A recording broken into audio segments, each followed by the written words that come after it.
ውዳሴ ማርያም የማይጸልይ ሰው እመቤታችንን የማይፈልግ ሰው ነው። ውዳሴ ማርያም የማይጸልይ ሰው እመቤታችንን እንድትቀርበው የማይፈልግ ሰው ነው። ውዳሴ ማርያም የማይጸልይ ሰው የእመቤታችንን ጸጋ በረከት ምልጃ የማይፈልግ ሰው ነው። የፈለገማ እኮ ይጸልያል። እሷም እኮ ተናግራለች።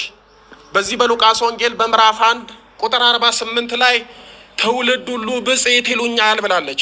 ምን አልኳችሁ? ትውልድ ሁሉ ምን ይሉኛል? ብፅዕት ይሉኛል።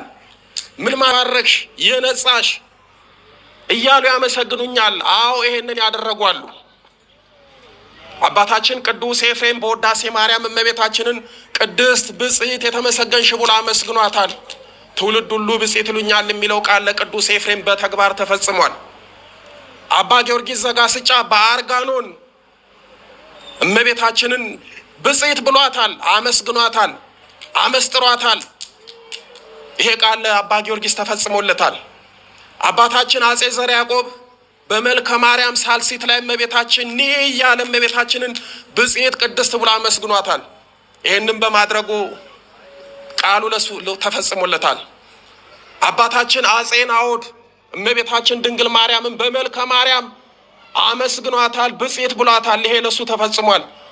ለእኛ ተፈጸመልን ምንድን ነው? እስኪ በየትኛው አፋችን በየትኛው ምስጋናችን ነው እመቤታችንን እስኪ ብፅዕት ብለን ያመሰገናት? አንዳንዱ ያልታደለ አፉን ይከፍትባታል። ያልታደለ እሱ ችግር የለበትም። ሰንባች አይደለም ሟች ነው። እኔም እናንተም ሰንባች አይደለንም ሟች ነን። ነገ ብንሞት ለፍርድ ክርስቶስ ፊት እንቆማለን። ያኔ ድንግል ማርያም ልጅ ይፈርድብናል ወይ ደግሞ ይፈርድልናል። ታዲያ ከየትኛው ነን? እኔ በእውነት የማይጸልይ ሰው የክርስቲያን አህዛብ ነው። ዝም ብሎ በደመ ነፍስ የሚኖር ወላዲት አምላክ መብርሃንን የምታክል እናት፣ ለዛውም በዕለተ ቀኗ። እሺ ዛሬ ያልጸለይን መች ነው የምንጸልየው?